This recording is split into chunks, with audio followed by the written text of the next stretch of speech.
ಜೈ ಶ್ರೀರಾಮ್. ರತ್ನಾಕರ ಧೌತಪದ ಹಿಮಾಲಯ ಕಿರೀಟಿನಿ ಬ್ರಹ್ಮರಾಜಶ್ರೀ ರತ್ನಾಡ್ಯಂ ವಂದೇ ಭಾರತ ಮಾತರಂ.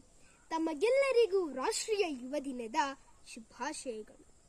ಏಳಿ ಎದ್ದೇಳಿ, ಗುರಿ ಮುಟ್ಟುವ ತನಕ ನಿಲ್ಲದಿರಿ ಎಂದು ಸಮಸ್ತ ಯುವ ಸಮುದಾಯವನ್ನು ಬಡಿದೆಬ್ಬಿಸಿದ ಹಿಂದೂ ಸಂತ, ಯೋಧ, ಸನ್ಯಾಸಿ, ಮಾನವ ಕೇಸರಿ, ವೇದಾಂತಗಳ ಸಿಂಹ ಗರ್ಜನೆಯನ್ನು ಮೊಳಗಿಸಿದ ಸ್ವಾಮಿ ವಿವೇಕಾನಂದ ಜಯಂತಿಯ ಪ್ರಯುಕ್ತ ಈ ಸಮಾರಂಭದಲ್ಲಿ ಒಂದೆರಡು ಮಾತನಾಡಲು ಬಯಸುತ್ತೇನೆ.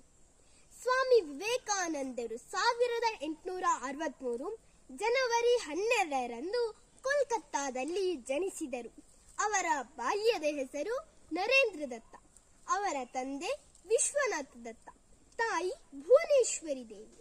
ತಂದೆ ಖ್ಯಾತ ವಕೀಲರಾಗಿದ್ದು ಶ್ರೀಮಂತರಾಗಿದ್ದರು, ಅಷ್ಟೇ ಹೃದಯವಂತರೂ ಆಗಿದ್ದರು. ತಾಯಿ ಭುವನೇಶ್ವರಿ ದೇವಿ ಮಹಾದೈವ ಭಕ್ತೆ, ಕರುಣಾಮೂರ್ತಿ. ಇಂತಹ ತಾಯಿ ತಂದೆಯರ ಮಗನಾಗಿ ಹುಟ್ಟಿದ ವಿವೇಕಾನಂದರು ಸಹಜವಾಗಿಯೇ ವಿಶ್ವ ಮಾನವರಾಗುವ ಎಲ್ಲಾ ಗುಣಗಳನ್ನು ಮೈಗೂಡಿಸಿಕೊಂಡು ಬೆಳೆದರು. ದೊಡ್ಡವರಾದಂತೆಯೇ ಈಶ್ವರನಿರುವುದು ನಿಜವಾದರೆ ತಾನವನನ್ನು ನೋಡಬೇಕೆಂಬ ಆಸೆ ಅಧಿಕವಾಯಿತು.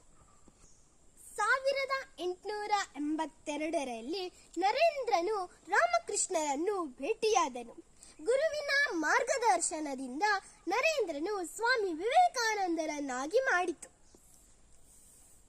1893 ಸೆಪ್ಟೆಂಬರ್ 11ರಂದು ಅಮೆರಿಕಾದ ಚಿಕಾಗೋ ವಿಶ್ವಧರ್ಮ ಸಮ್ಮೇಳನದಲ್ಲಿ ಹಿಂದೂ ಧರ್ಮದ ಕುರಿತು ಉಪನ್ಯಾಸದಲ್ಲಿ ನನ್ನ ಸಹೋದರಿಯರೇ ಹಾಗೂ ಸಹೋದರರೇ ಎಂದು ಭಾಷಣ ಪ್ರಾರಂಭಿಸಿದರು.